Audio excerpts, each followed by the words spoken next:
नहीं सब चीज कहते हैं ना वो मैया के घमंड अब तो घमंड करा था वो मैया के कच्ची चीज नहीं आई जोड़ी वही बस आज तो तक टिक अब मार लड़ी रहा है अब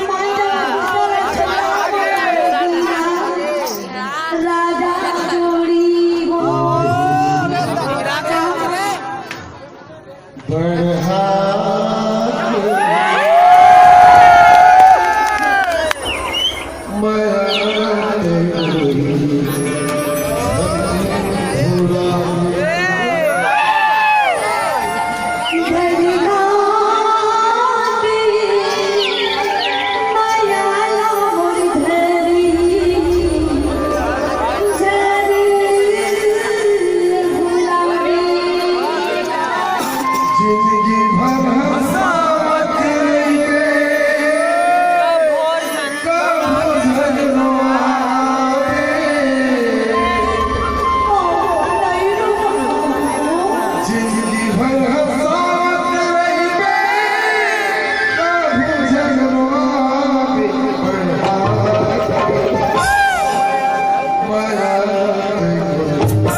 Oh